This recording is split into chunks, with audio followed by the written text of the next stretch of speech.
my name's Nicola Levell, and I'm an Associate Professor of Museum and Visual Anthropology at UBC Vancouver. But I'm also an independent curator because I actually started my professional career in museums, in working, well, initially as an independent curator and then being institutionalized in the UK, so at the Brighton Museum and Art Gallery and also the Horniman Museum and Gardens in London. And but now I teach museology, and whenever I can get my foot in the door, I try to curate because I'm very passionate about applying a theoretically informed, historically situated knowledge to my curatorial practice. And I see my curatorial practice is really essential to my research.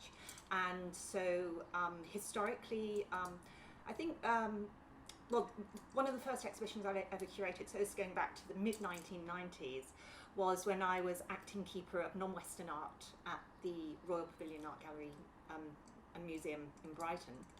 And I collaborated with the Brighton University, and I worked with fine art students. And it was to bring art and anthropology together, and that's always been something that's been very dear to my heart in terms of thinking about blurring or clashing with disciplinary silos and ways of thinking, and to start sort of shifting ways of thinking in terms of and how that might manifest itself in exhibitionary space. So one of the things we did is we worked together on an exhibition, a temporary exhibition called Cultural Encounters, which looked at the way in which knowledge is constructed and created in different forms, from forms of research, from fieldwork notes, from collections, and the way in which it, at different stages, it's remediated and represented. But also to do that, one of my little, many people that, if you speak to people within the Museum of Anthropology, they'll say that I have a big, I've got a little soapbox that I stand on when it comes to text, because I think that text in exhibitions, when it's placed on walls, in particular like primary text panels, secondary text panels, is really problematic, because there's always a hierarchy and tension between text and object or exhibit, and if you're placing text on walls, the viewer's eyes are always drawn to a wall, which is a very uncomfortable and unnatural way anyway of reading text. So in the mid-1990s, my first experiment with text was to work with this group of students and as well as another artist, and we made the text panels into objects, so to actually question the actual ontological status, if you like, of text or object.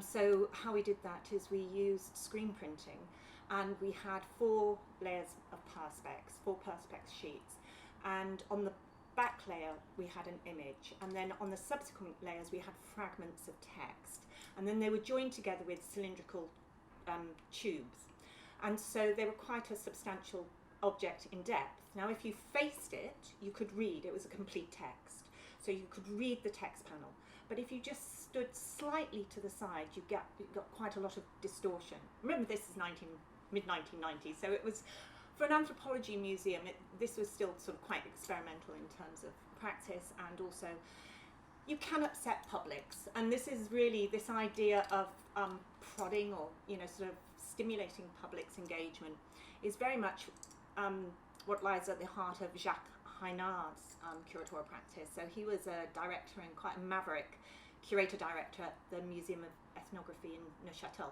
Switzerland, and very much looked at from other areas of anthropology, because he was sort of on the margins really, but doing this very, very experimental installation practice with ethnographic materials and collections. And he called his practice Musiology of Rupture, and I like that idea of really sort of questioning the categories that we inherit.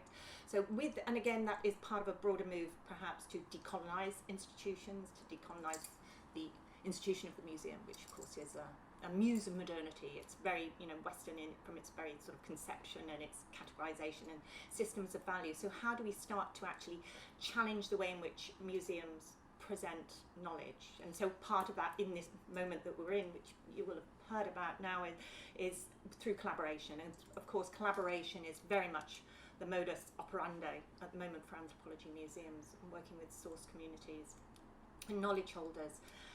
But I would say, in terms of locating my own practice, I attach it to critical museology, which is a term that Anthony Shelton introduced. It's ripped in his manifesto of critical museology, which is the idea that my practice and my thinking through curatorial practice is theoretically informed and historically situated, and I think that's very, very important.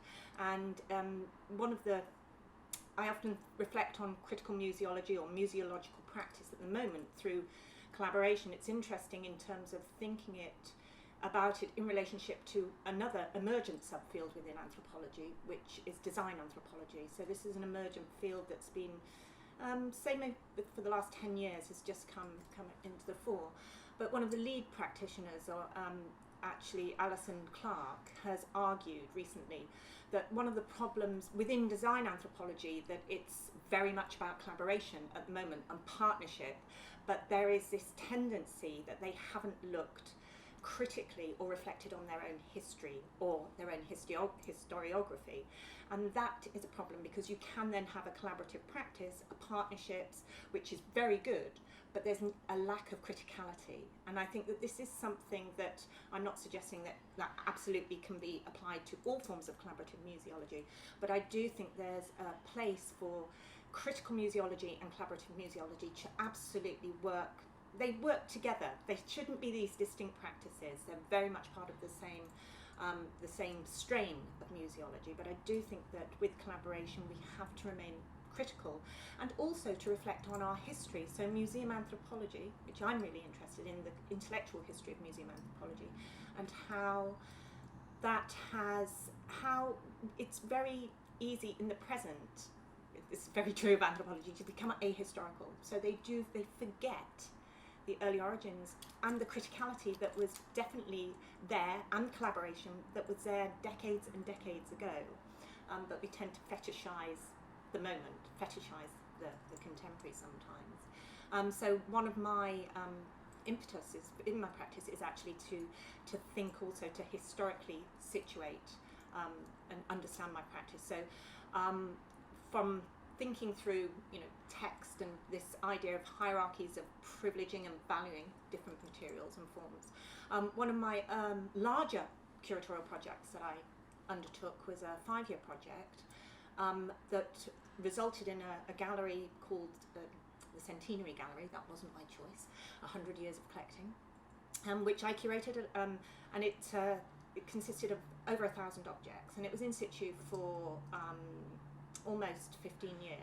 So it came down a couple of years ago, and that was really an opportunity to me to look at categories, to look at the history of museum anthropology, to look at it through collecting. So that was not only to look at shifts in the status of objects or belongings, so the shift from perhaps curios into the scientific specimens. So with the emergence of museum anthropology, which became institutionalized in the late 19th century, you have the emergence of, the science, so the social science, which at that stage, in the UK anyway, was very much predicated on cultural evolutionary theories, highly problematic, highly racial, but this is the way that material culture shifted. So what it means is that material things potentially have no inherent meaning. They have no innate meaning or value. It's the way in which they're culturally constructed, in which they are situated within different cultures or different times and spaces. The meaning is imbued. So that's why you can have something that's decontextualized, recontextualized in an anthropology museum, and then is reconstituted within a different system of value and different relationships between different objects. So I was really interested in deconstructing that history of the collection, a collection that had been put together over 100 years. So a collection that had emerged from a private collector, Frederick John Horniman, who was a tea merchant, and then shifted through academic hands and through different educational and disciplinary and anthropological paradigms. So it's from being specimens of cultural evolution to be contextualized within structural functionalist displays. So really to start to understand this different way of thinking through things. But also crucial to that, so crucial for my curatorial practice, is to work very closely with designers who intellectually engage, because these are conceptually driven exhibitions. We often think about exhibitions in terms of two models. which is problematic, but object-driven exhibitions, concept-driven exhibitions. A lot of mine are concept-driven, but of course objects are integral, so we can't really sort of distill them into these two specific models. But essential to communicating any curatorial idea is design as well, design and collaboration. So collaboration with knowledge holders, with not only knowledge holders but artists and other individuals and designers, so they can take and run with the ideas. So with collecting, I worked with a group of designers, Jasper Jacobs Associates, and we clicked, we understood how we were going to endeavour to communicate the way in which value systems are changing. So ultimately, we worked using Mondrian's Broadway Boogie Woogie, and we had a grid system that suspended on the ceiling. And as the grid came down into the cases, further into the cases, it was a way in which the scientific discourse of the day was actually sort of dissecting, creating sort of anatomizing and creating sort of specimens of objects. So within that, there were also narratives about collectors and scholars and traders and communities and source communities. There was an A to Z of cultures that looked at how a sort of a mini multiversity gallery, but turned and placed from a colonial perspective, where you have this sort of sorting and sifting, a gazetteer-like information of ordering the cultures of the world to try to get this, absolutely very overly ambitious, completely unrealistic idea of sort of a universal history of humankind, which is something that the Hunman did. So yeah, so that's so definitely that exhibition I think was really important in terms of giving me an opportunity to work with a huge number of knowledge holders and also a rich collection to try to understand how we can think through critical museological practices, so my own practice. More recently, an exhibition that I curated at the Museum of Anthropology here in Vancouver was called The Marvellous Real, and again it was this idea of challenging ways we think, or hierarchies and disciplinary sort of worldviews, things that have become stabilised, and questioning them. So in this case, I apply, I think, a very anthropological way of thinking about things. So this idea of questioning all the time, interrogating how we are culturally constructing objects, culturally constructing value systems, whether it's text, the relationship between text and objects, to really questioning how, in particular, in this case of The Marvellous Real, it was questioning how art history has constructed its object. And so I was very, there's a long backstory, but in a very sort of potted history of the exhibition, I came across and was engaging with Alejo Carpentier's work on The Marvellous Real, The Baroque and The Marvellous Real, and part of it was an emergent post-colonial critique of how Western art history had identified Latin American artists and positioned them within the framework of surrealism, and how, even somebody like Frida Kahlo was resisting this classificatory system, because this is what museums do, not only museums but disciplines, and of course a museum is an extension of the disciplinary apparatus, because museums of anthropology, museums of art history, effectively art museums, and they work through these discourses, and it's part of this creating these classificatory systems, these meta classificatory systems, and how we can fracture those. So again, it goes back to Heinard's idea of a museology of rupture, and actually break these ways of thinking through things that are very Western in their modus operandi, the way that they segregate and classify. So this is when I was thinking through Carpentier's work and thought it would be incredible to be able to engage with contemporary artists from Latin America, and to think how is it applicable to this day? Because one of the things that Carpentier did is I looked closely at his text, and I identified 5 themes that came through, and these are themes that cut across. They basically unsettled chronologies, they unsettled relationships between art and anthropology, they unsettled, the sort of gendered, and also there was no intention of creating any kind of survey exhibition of Latin American art. It wasn't to do with that. Ultimately, I ended up working with one particular collection and focusing in on Mexico, but it was through the idea of identifying certain themes, and the themes, the core operating, organising principles rather than themes. Principles were ontologies, technologies, archaeologies, ecologies, and mythologies. So to work through each of these principles through thinking about artists' work, and to basically think about how we can fracture ways of thinking about, for example, ontologies and being in the world, but also to introduce it from different cultural perspectives, from the perspective of artists who are really sort of thinking about not only the relationship between life and death, but also these other spaces in between, and also, you know, this idea of the sort of interspecies, and this idea of, you know, sort of the non-human beings that are also part of our everyday life. So really about sort of injecting a kind of anthropology into an art history and trying to fracture the system.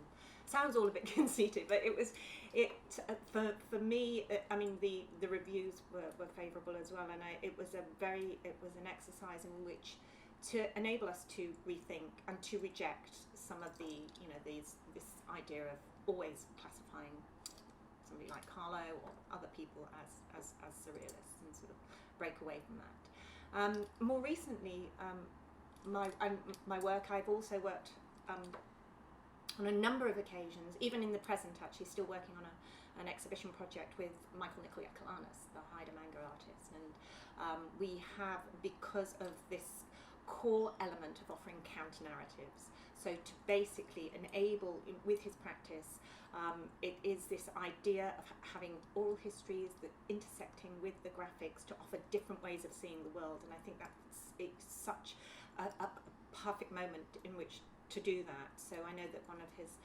his most recent commission, he's actually looking at re-engaging with Berlin's, you know, sort of one of its core collections from the Jakobsen expeditions, and to rethink that particular narrative. So offering a very sort of interesting way in which to engage with a contemporary artist whose history is situated within that collection, and how they can speak back. And I think that, you know, for me, contemporary artists in many different forms are also very central to my curatorial practice from the very get-go. So I've been very interested in writing that history of the intersections from the mid-1980s of contemporary artists in anthropology museums, but as their work, their practice placed within as a form of cultural critique. So not just as, you know, something that's an extension of you know, just a living practice, but actually something that was really engaging and critiquing the institution of the museum, or the ways in which we're particularly presenting certain narratives or categories.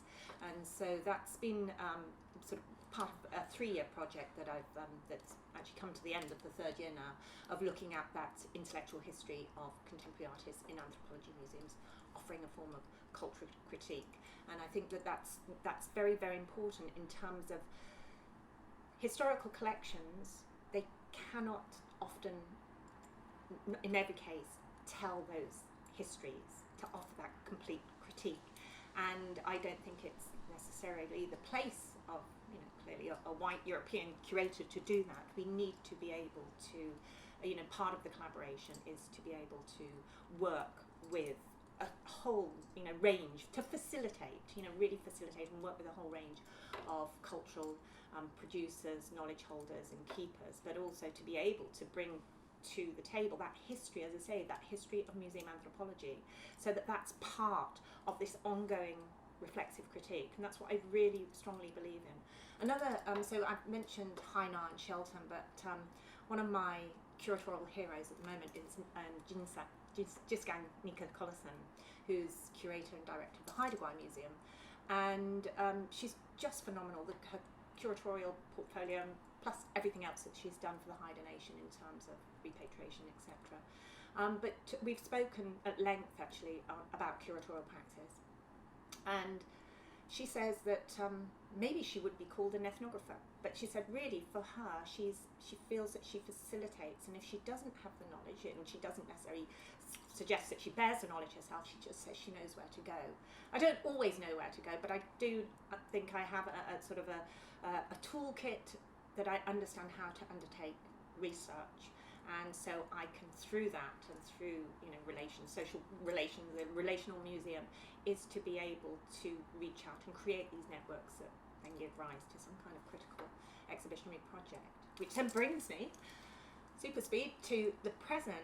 The curatorial project that I'm working on at the moment is called Dark Skies, Cosmic Matter, Art, Stories and Sound, and it's been funded for a year, and we've had the funding extended now, and that's working with knowledge holders, so storytellers, to think about how we can start decolonizing the stories about the night sky. So we know that, you know, the ones that are basically iterated multiple times are, you know, the constellations and the stories tend to privilege Greco-Roman narratives, but of course around the world there are multiple different stories about the night sky that don't necessitate Orion's belt, for example. You'll have 3 zebras in Africa rather than the belt. So it's this way of expanding the story box. So basically it again goes down to Western ways of knowing that have been privileged and that have dominated museum settings, and how can we decenter them. So it's not to say to erase them, because I think it's absolutely important that they are in there, but it's to be able to position them so that we can understand, and we have a much more sort of diverse, complex understanding of cultures, and particularly in this case knowledge and ways of knowing and thinking through the night sky. And so that's a project that has involved not only the knowledge holders, Indigenous storytellers, but also artists, contemporary artists that are working through video production and different forms of, you know, technologies, and as well as, say for example, astroseismologists who are at UBC who collect the sounds of stars. So the idea is also we can have the sound of stars. So we have stories that are being told from, you know, this human, maybe not human-centric, but from human telling the stories about the night sky. We also have the sounds of stars also intersecting with that kind of, these kind of narratives. So as I mentioned, that is something that's a project that's in the throes of being developed, but something that's sort of very, very close to my heart in terms of particularly that also intersects with this the threat to the night sky through light pollution. So UNESCO implemented the Dark Skies Protection Project back in the early first decade of the 21st century, and the idea is that in Europe and the United States, 99% of the night sky is actually impacted by light pollution, so we don't see the Milky Way. And so part of that, potentially, it could raise awareness. It depends on how many people we get to actually invest and to run with that particular project, but that's definitely what's occupying me at the moment. I think that's about it. That's a lot. Yeah. Yeah. Can you give an example of how you work with artists more practically, on the practical side of it? How do you do it? Like, what's methodology, or how do you? Right, and so it depends on the artist, and it depends on the kind of installation that's going to come out of it. So I can give 2 examples. So working with Michaelnicolanis on a mini installation that we did on one of his graphic works, the work already existed, so part of that was just us discussing which panels we could extract to have as part of an installation called Seduction, which was part of an exhibition called Ethnographic Terminalia. So this idea of being able to put together, to quite slightly reconstitute a story panels, and then provide a narrative, sort of an overall narrative through that. And so that was really working with Michael and working in his studio, through going through his archive and selecting works. And so that was almost sort of like, you know, just archival based research, really, selective curatorial work, and knowing the narratives. And so I had spent you know, quite a number of years. I've now been sort of had an opportunity for over 10 years now of, you know, being familiar with Michael's practice and keeping involved in terms of thinking, understanding a lot more about, you know, the way that he works, so of being familiar with his studio practice. And he's very good. He's a brilliant archivist, or he has a team that archives his work, so that was very good.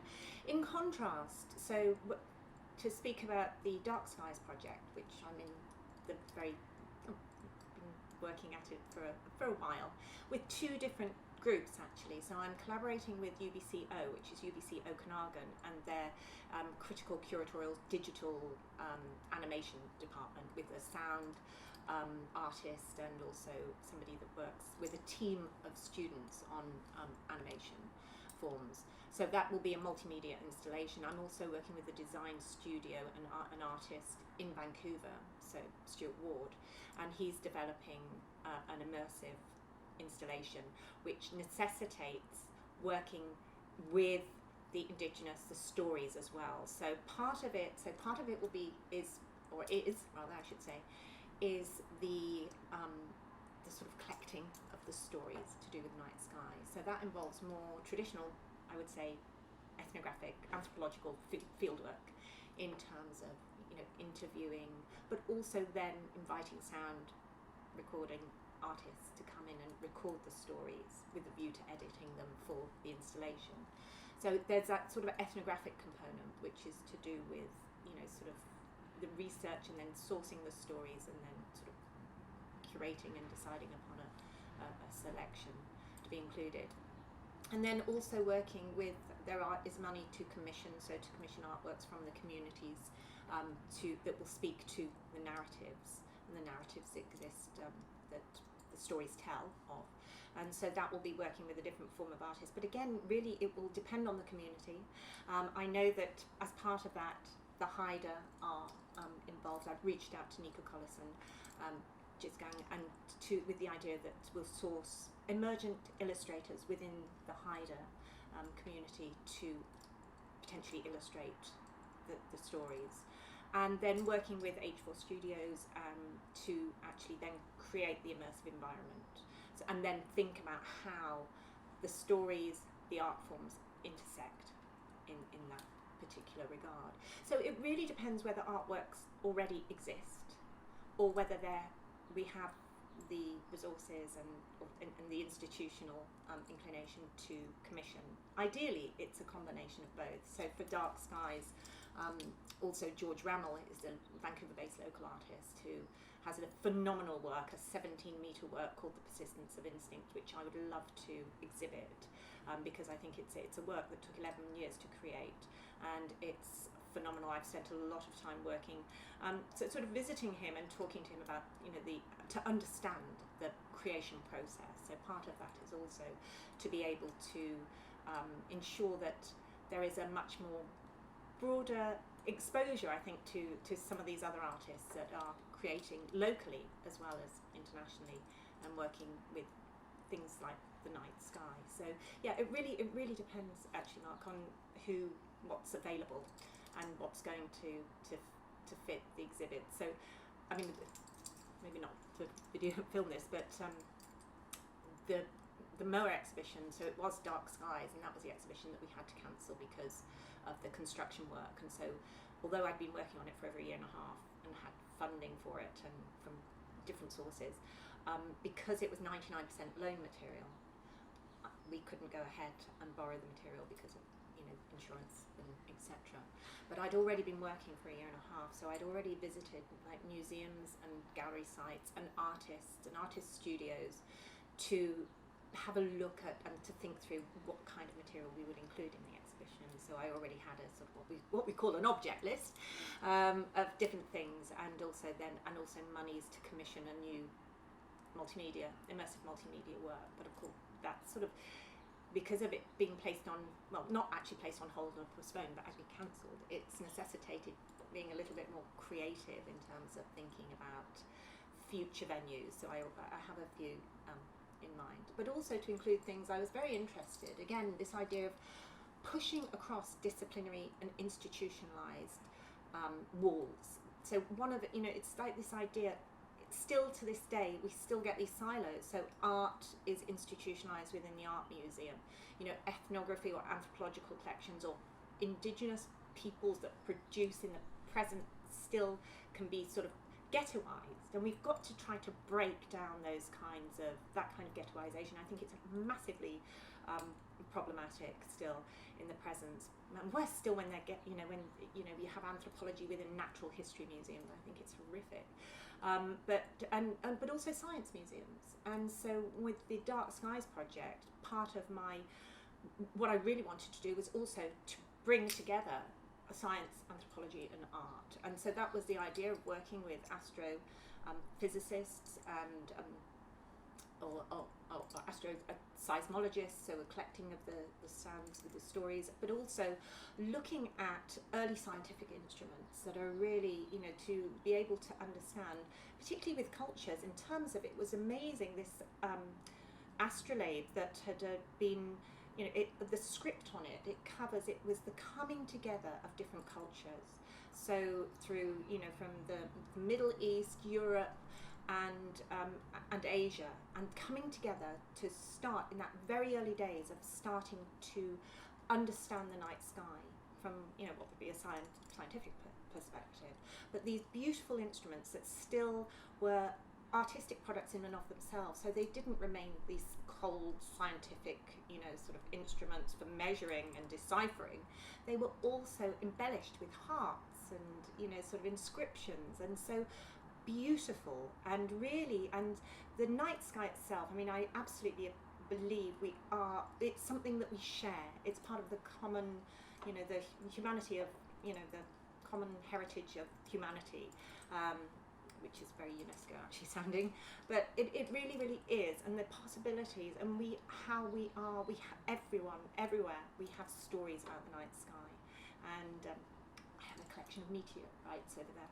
I'll show you later, because there is such a fascination that comes with the night sky, and I think to be able to engage with publics and to help us try to think through different ways of understanding the sky, but also the importance of the night sky for us in the present, and the threat, this massive, massive threat to not being able to see constellations. Can you imagine a life without ever seeing a star? Pretty tragic. And how would you decolonize a museum or institutions today? I know that decolonization and decolonising museums is, depends on how we define decolonising as well. I think if we lose it, it's a sort of a meta, sort of quite a general term. For me, it is really about unsettling and decentering Western ways of thinking about classifying, categorizing, the terminology within museums, the way of conserving objects, which is still very Western-centric, no matter how many, it's a science. And, this idea of,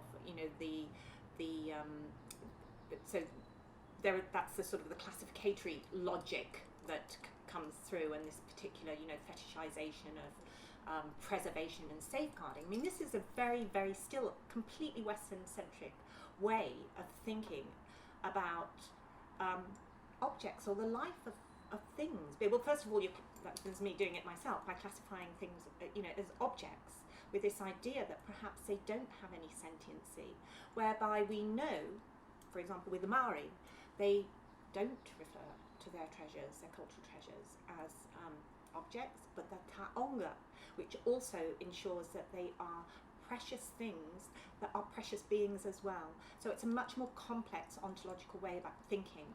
So of course we can think about different terminologies and apply them to objects, but I think really the idea of decolonizing, it intersects at many, many different stages. So it's not just classifying, it's not just collaborating with say source communities, whether they're indigenous communities or others, and ensuring that their voice, that they have, it's their right to engage with their past, and also to tell their own histories, to give voice, which museums have been doing that for quite a number of decades now. But I also think that museums, if they really want to decolonize, then they also have to think about the composition of the personnel, because still you look around the world, and hypocritical me sitting here, but that there hasn't been a decolonizing. There might be of the praxis or the practice of curatorial practice, perhaps into conservation, but we haven't seen that impacted in terms of radical transformation here anyway, in Canada or in the UK, in terms of who's actually, sitting within, having the power within the institution, because it's still the institutions that really have the power.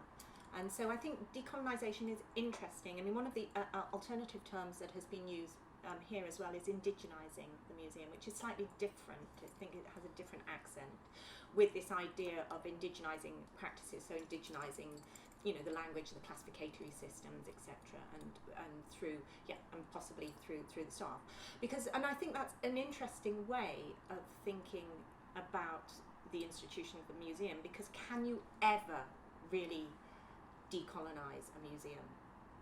I mean, you'd have to completely, if you were truly going to do that, then you'd have to basically erase the name museum, because of course that comes from the muses, so already it's deeply seated in the cradle of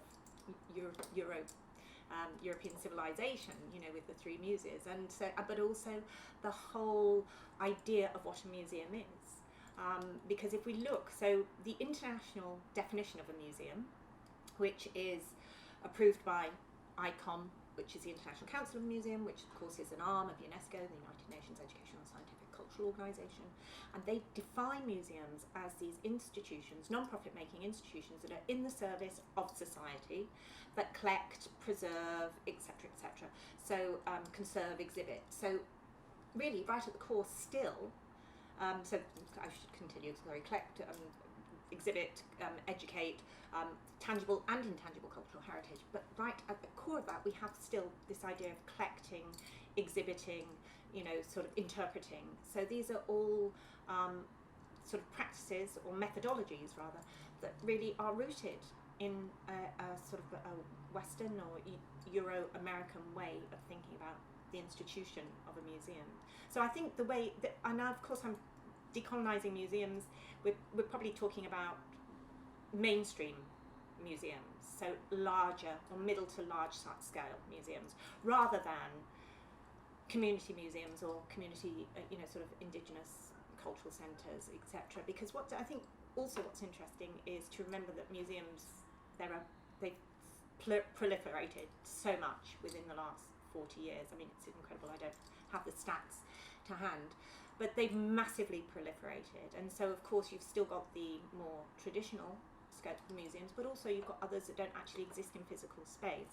You've got those that are, say, here on the northwest coast, the indigenous cultural centres or indigenous museums, which are perhaps already decolonising or thinking of their own way of, sort of representing their works.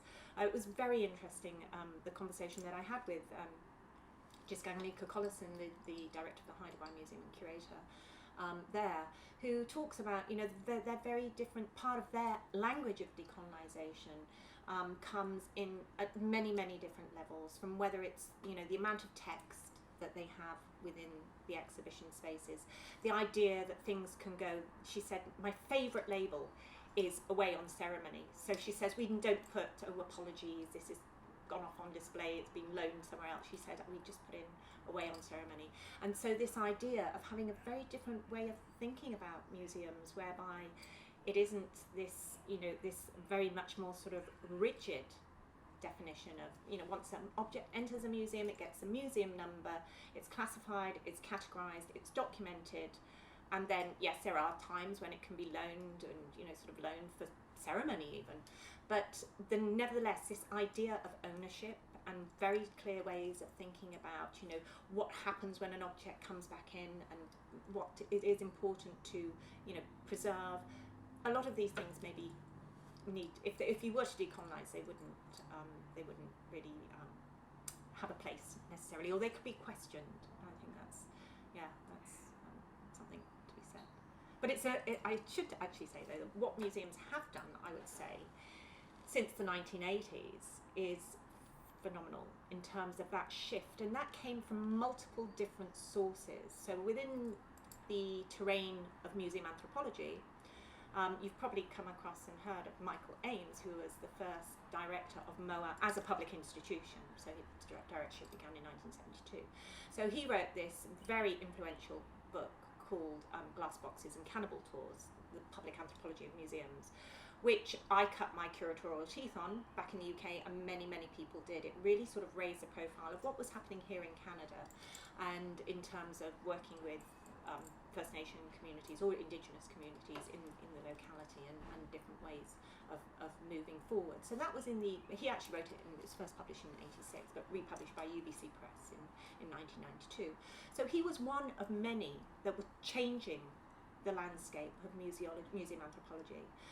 But even more generally, you see, it wasn't just museums of anthropology, but also all museums. So UNESCO had this big crisis, and in fact there was a Canadian museologist called Duncan Cameron who wrote an article in 1971 saying museums are in crisis. They're in this heightened state of schizophrenia because they can't decide whether they want to be temples or forums. So again, going back to that kind of Roman way of thinking, but you know, temples are places for contemplation, these hallowed halls, these elite institutions, or whether they want to transform themselves into forums for debate, for bringing in other members of the public, communities, different voices, etc. Now we know that basically museums have gone down the forum route, more or less. But that really captured what was happening across the globe with museums. They went into what was identified as a crisis in the early 1970s, so much so that UNESCO called a round table in Santiago, Chile, to try to troubleshoot and find out and decide, you know, it was called something to the effect of, you know, museums in a contemporary world, because the fear was that with technologies, television, for example, colour television, travel, mass travel, etc., that museums would die. You know, these were old institutions of the late 19th century, really. I mean, that's when their heyday of growing, although now we know this to be slightly different, you know, from this position here. In 2019, we know that museums from the mid-1980s have effloresced around the world. There's been such a phenomenal proliferation. And we can ask, why? Why? Somebody like Andreas Hausens will say it's because we're going through a hypertrophy of memory. Because what's happened is, you know, with all these technologies, there is this fear and this nostalgia and this desperate clawing and clutching to things of the past, to the analogue as well. That's one story. But there was this, as I say, just going back to this 1970s, early 1970s crisis, because museums were thought to be, you know, that they would close. So what happened? Well, you had science museums, basically many of them around the world, put all their scientific instrument collections into storage and became these science centres. And they transformed themselves. They became highly interactive, often directed at school children, school groups, science for, you know, it's the democratisation of museums. And this was this call, so Ames talked about in the 1980s, democratising and decolonising museums, deschooling museums. He talked about deschooling. So this idea of pushing against this idea of these, you know, sort of elite institutions that teach, but creating more these hubs of learning. And so this is, and really the different configurations of anthropology museums that we see in different parts of the world have, in their own institutional histories, grown up in different ways, but responding to this change in museums, this change in what museums, who are museums for? Like, so, and this was first when in 1972 UNESCO changed the definition of a museum, because up until that point museums had been identified as non-profit making institutions that conserve and collect, or collect, conserve, acquire, blah blah blah blah blah. And they changed the definition in 1972 to prioritise that museums are non-profit-making institutions that are in the service of society. So society becomes central. So the object gets dislodged from the centre. So it's not about privileging and caring for the object. Well, of course it still is.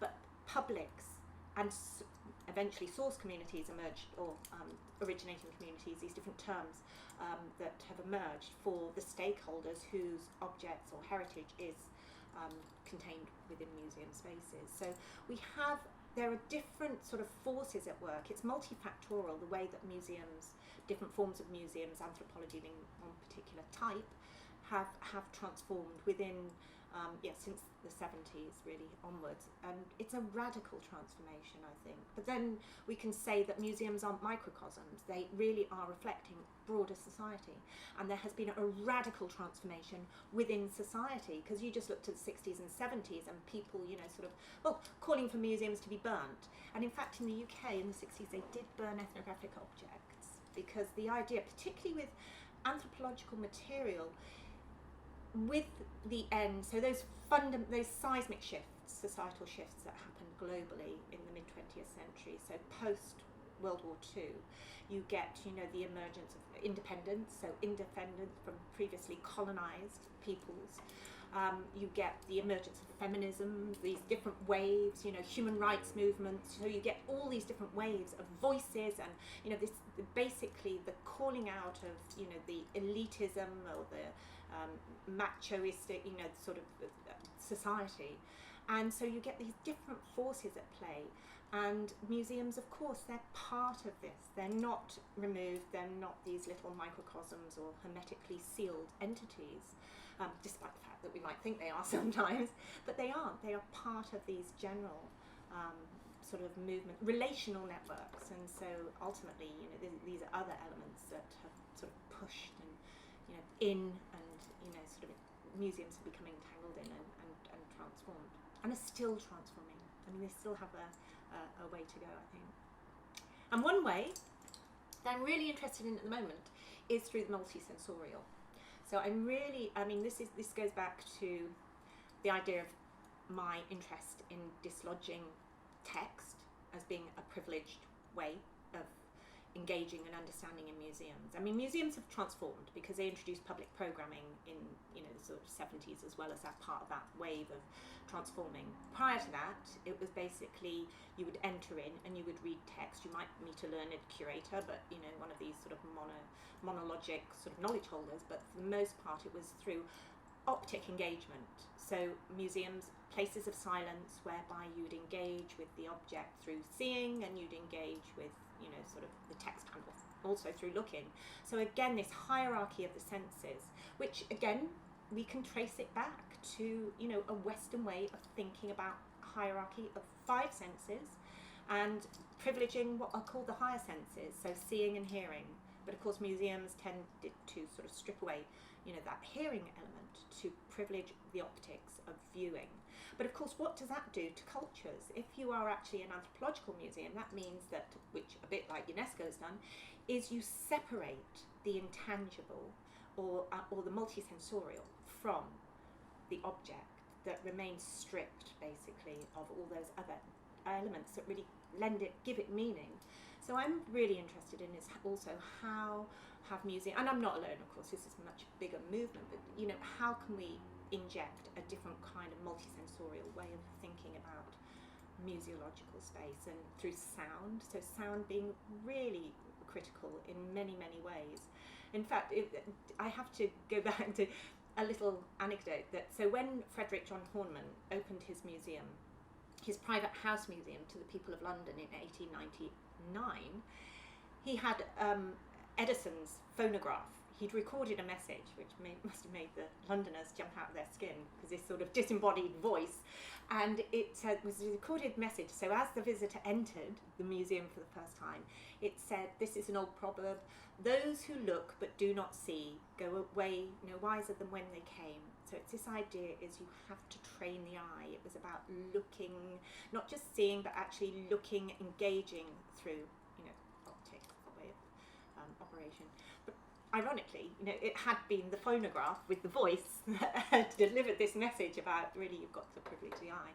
So I'm really interested in how soundscapes, whether it's voices, whether it's music, whether it's these other dimensions of sensory stimulation, can be invested into the museum, into museum space. And it can take many forms. So if we go back to the Marvellous Real exhibition I had, there was a marvellous old gramophone horn that was attached to an iPad, and from it was meant to be blaring, but because of public programming and tours, they kept the volume quite low, which was a shame.